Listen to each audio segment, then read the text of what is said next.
Hey guys, welcome back to my channel. I know it's been about a month since I last posted longer content videos, but I've actually been focusing more on my shorter content for YouTube Shorts, TikTok, and Instagram. People have been loving my style, my three daughters hair for the week videos, so I've been focusing on them, but I have been getting a lot of questions about the styles in those videos, so I decided that when I do them, I am going to upload a longer content video to show more detailed instructions and demonstrations. So in this video, I'm going to be showing you a more detailed view of what I did on their hair last week. Here I zoomed in so you can see how I'm braiding Naomi's hair. To start, I separate my hair into 3 strands, and then I'm just going to be bringing the outermost section under into the middle and keep rotating the sides that I do this on. I think when people can't cornrow, it's because they're concentrating on how much hair they're picking up as they go, but honestly, this is all about muscle movement. So if you see my fingers, how they're moving the exact same way the whole way back. If you just focus on putting your fingers where they need to be and don't worry about exactly what you're picking up as you go, you'll find this much easier. I encourage people to do this by practicing on a very thin section rather than a thicker section,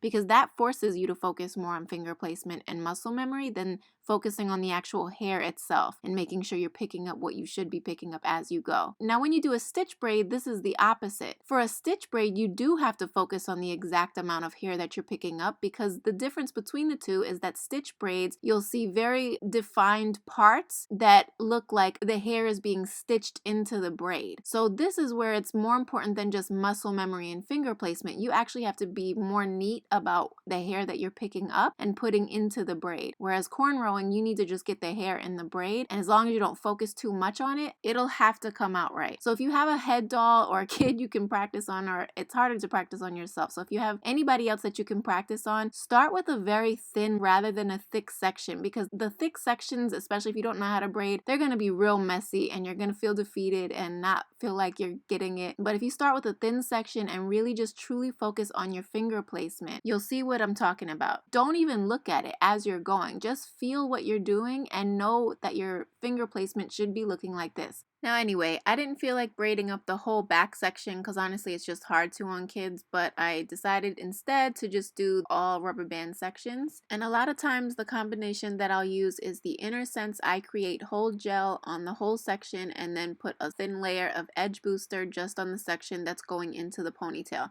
So not the actual length of the hair, but just the roots to keep them in place. I didn't intend on doing this, but I did cover the elastics that I used with the hair jewelry, because the elastics that I bought must have come in a bad batch because they were popping before I was even getting them around my finger. So anyway, I braid up the rest of the hair and take out 1 or 2 thin strands from the braid as I'm going to make some curly sections to stick out of the braid for a boho look. I spray the end of the braid with some water, comb it down so it's smooth, add some gel to the end and water and gel to the pieces that I left out of the braid while twirling them around my finger to make them curly.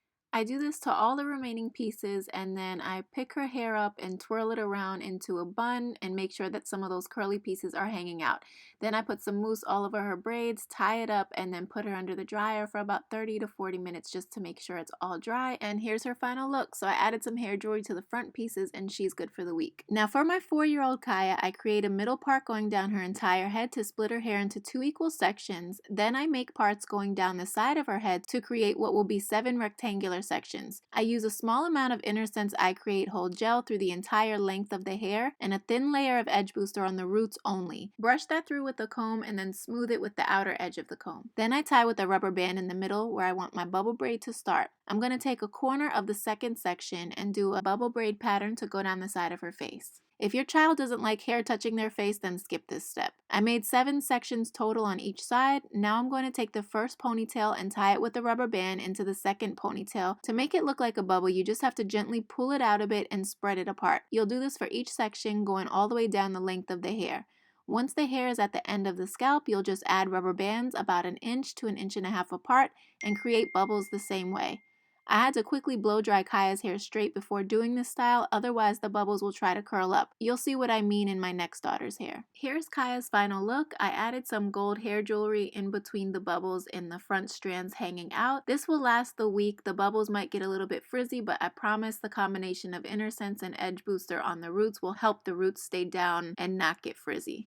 My 2-year-old wanted bubble braids as well, but to make her style different, I separated the hair into 3 sections and did this bubble braid in the front, and then for the back, I'm going to slick up the sections with some Doux Mousse Def texture foam as well as a thin layer of edge booster on the roots just to keep everything slicked down. Then I'll tie each section with a rubber band, and to make this a pigtail style, I'm going to tie the back sections up to the middle and the front sections back to the middle, and then tie rubber bands down the length of the ponytail to create this bubble braid pigtail. And if you look at the bubble braid going down, you'll see that they're not uniform, and this is because her hair is trying to curl, and I did not blow it out straight beforehand, but I'm not going to do that on a 2-year-old. So anyway, the type of bubble braid that will come out if you have curly hair and don't blow it out straight before doing it will totally depend on your curl type. This is Zaria's final look, and she's ready for the week. Here they are all together with their final looks. It's Friday. I did this style last Sunday, and I haven't had to refresh anyone's hair. Naomi's I did not refresh at all. I haven't touched it. Zaria likes to twirl her hair as a habit around her finger to put herself to sleep. So 2 of the rubber bands came out, so I just had to replace them. And then Kaya's roots stayed in place frozen. So did Zaria's, but Kaya's bubbles got a little bit frizzy. To be honest, I just didn't touch them. I didn't refresh them. If you follow me on Instagram and you see my stories, which I post almost every day, then you'll see her hair and it's been untouched. I make sure they wear their bonnets at night, and they all sleep on silk pillowcases in case they come off. Let me know if you have any questions in the comments, and have a great week.